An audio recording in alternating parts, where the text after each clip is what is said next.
त्या शाळा ही ज्ञानमंदिरं होती, जी संस्कार केंद्र होती, ती आता शोषण केंद्र झालेली आहेत. पब्लिक ट्रस्ट याचं रूपांतर वन मॅन ट्रस्ट किंवा फॅमिली ट्रस्टमध्ये झालेले आहे. हे बहुतांश लोक हे फुले शाहू आंबेडकरांचं नाव घेऊन यांनी शिक्षण क्षेत्रात आलेले आहेत, परंतु त्यांचं ते पावित्र्य त्यांनी राखलेलं नाही.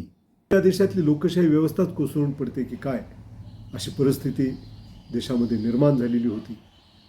म्हणजे ही लोकशाही वाचेल अशा प्रकारची आशा लोकशाही प्रेमी नागरिकांना वाटत नव्हती.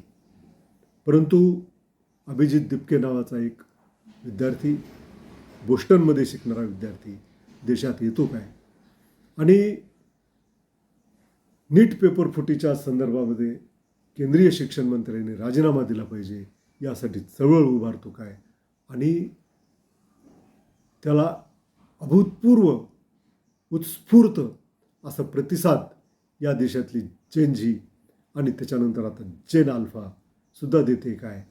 त्यामुळे सर्व संवैधानिक संस्था ताब्यात घेऊन आता यापुढच्या काळामध्ये फक्त आमचीच सत्ता राहील अशा प्रकारच्या मस्तीत असलेलं मोदी सरकार हे जाग्यावर आलेलं आहे. पावसाळी अधिवेशन आपण बघितलं. संसदेच्या पावसाळी अधिवेशनामध्ये लोकसभेमध्ये येण्याची हिंमत ना या देशाच्या गृहमंत्र्यांनी दाखवली ना पंतप्रधानांनी दाखवली. खरं म्हणजे हा लोकशाहीचा अपमान आहे आणि तो अपमान आम्ही या देशाला सगळ्यात मोठी जगामध्ये महासत्ता बनवणार आहेत अशा वल्गना करणाऱ्या सरकारनं केलेला आहे. या आंदोलनाच्या नंतर जेनझीकडनं, कॉक्रोच जनता पार्टीकडनं जनतेच्या अपेक्षा वाढलेल्या आहेत. या पक्षाचे संस्थापक अभिजित दिपके यांना लोक आता विचारत आहेत की आता जंतर मंतरचा दुसरा पार्ट सीझन 2 कधी तयार होणार, कधी सुरू होणार आहे. तर त्याला जे उत्तर दिलं तेही तेवढंच उत्साहवर्धक आहे. मित्र, तो म्हटला की लवकरच जंतर मंतर पार्ट 2 हा सुरू होणार आहे आणि त्यानं जो विषय त्यामध्ये सांगितला आहे की सरकारी शाळा ह्या वाचल्या पाहिजेत, त्यांचा दर्जा सुधारला पाहिजे, यासाठी हे आंदोलन होणार आहे. आणि या शाळाची ही दुरावस्था का झाली, ही दुरावस्था होऊ नये म्हणून त्याच्याकडे लक्ष देणं हे त्या गावातील शालेय समितीचं काम आहे, त्या गावातल्या नागरिकांचं काम आहे, त्या गावच्या प्रथम नागरिक सरपंचाचं काम आहे. आणि जे सरपंच सरकारी शाळेकडे, जिल्हा परिषदेच्या शाळेकडे लक्ष देतील, त्याच्यामध्ये सुधारणा घडवून आणतील, त्यांचं ही नवी पिढी हे अभिनंदन करणार आहे, स्वागत करणार आहे. जे त्याच्याकडे, या शाळेकडे दुर्लक्ष करतील,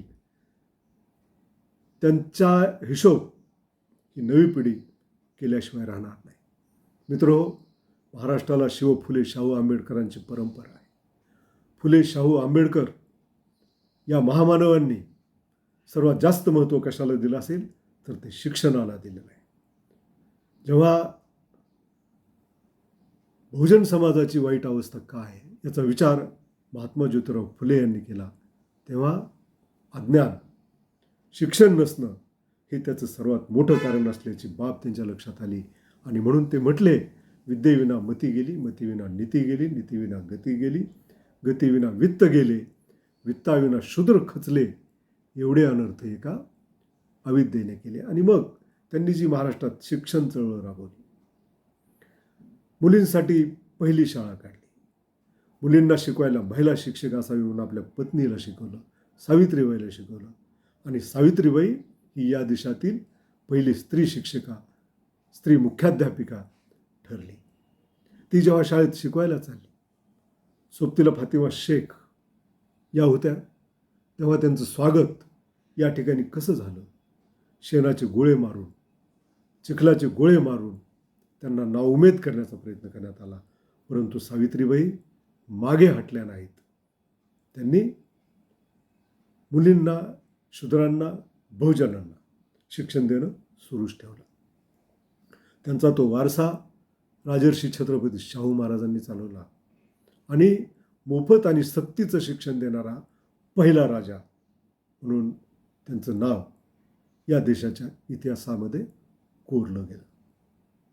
डॉक्टर बाबासाहेब आंबेडकरांनी येथील बहुजन दलित पददलितांना शिका, संघटित व्हा आणि संघर्ष करा हा मंत्र दिला.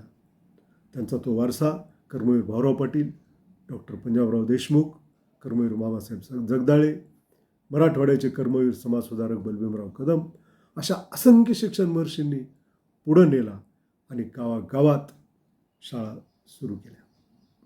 आज त्या शाळा बंद करण्याचे प्रयत्न या देशामध्ये जोरदार सुरू आहेत आणि त्याला फुले शाहू आंबेडकरांच्या नावानं त्यांचं नाव घेत जे सत्तेत गेले तेच जबाबदार आहेत.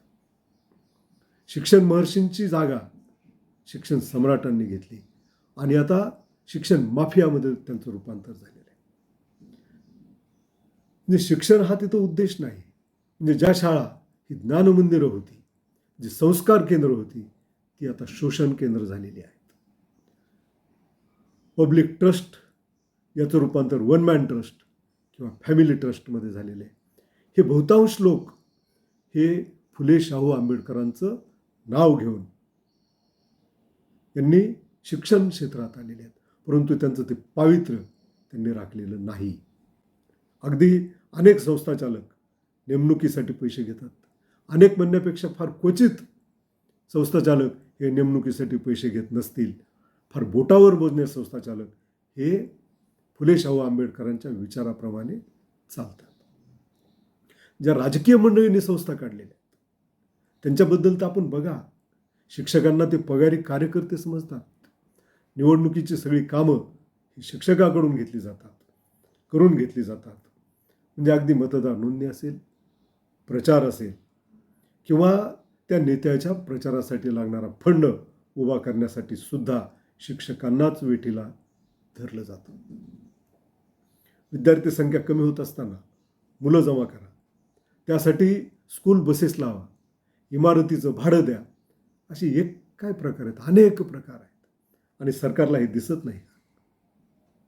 सरकारला हे सगळं दिसत असून देखील सर्वसामान्याचं शिक्षण हे कसं त्याला बाहेर काढता येईल, बंद करता येईल या दृष्टीनं हे चालू आहे. आणि म्हणून जिल्हा परिषदेच्या शाळेला लागलेली घरघर ही थांबवण्याचा जो विडा जनजीनं उचललेला आहे तो कौतुकास्पद आहे. अंबेजोगाईची कन्याशाळा असेल, अंबेजोगाईची जिल्हा परिषद माध्यमिक शाळा मुलांची असेल, विषयानुसार शिक्षक नाहीत. विद्यार्थी आहेत परंतु त्यांना शिक्षक नाहीत. आणि विद्यार्थी असताना देखील कार्यरत शिक्षकांचं समायोजन ज्या पद्धतीनं सरकारनं केलं आहे ते या गोरगरिबांच्या मुलांना शिक्षण नाकारणारं आहे. म्हणून आता जेनजीचं जे काही दुसरा सीझन जंतर मंतरवर सुरू होत आहे. सरकारी शाळा जर वाचल्या तर सार्वजनिक शिक्षण व्यवस्था वाचेल. सार्वजनिक शिक्षण व्यवस्था वाचली तरच गोरगरिबांच्या मुलांना शिक्षण मिळेल. आणि म्हणून सर्व नागरिकांनी या शाळा तुमच्या माझ्या आहेत त्या वाचल्या पाहिजेत.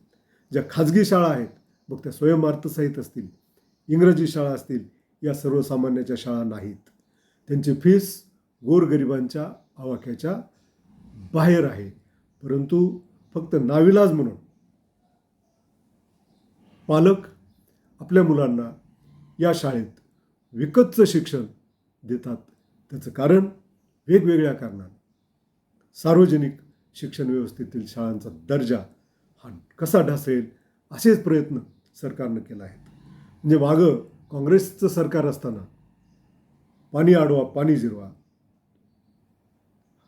ही उपक्रम हा योजना काँग्रेसनं राबवली होती. मधल्या काळामध्ये विद्यार्थी अडवा आणि जिल्हा परिषदेच्या शाळा, खाजगी अनुदानित शाळा जिरवा अशा प्रकारचा उपक्रम महाराष्ट्रामध्ये राबवला गेला, पुरोगामी महाराष्ट्रामध्ये राबवला गेला. आणि म्हणून ही घरघर या शाळांना लागलेली आहे. जिल्हा परिषदेच्या काही शाळा आजही अतिशय उत्तम चालतात, जिथं ध्येयवेडे शिक्षक आहेत, जिथं गाव ध्येयवेड आहे.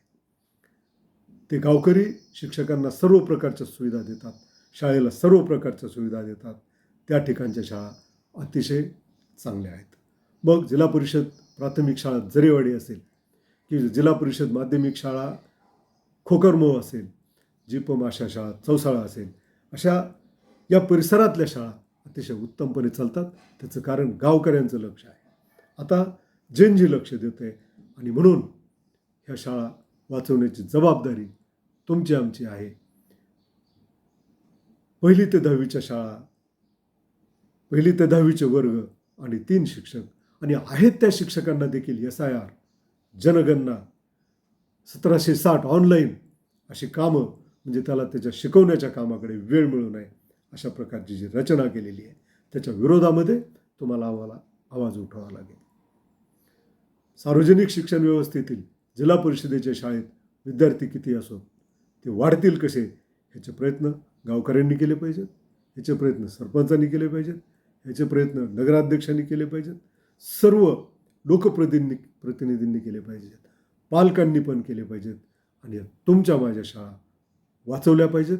या चळवळीत आपण सर्वजण सहभागी होऊया. धन्यवाद.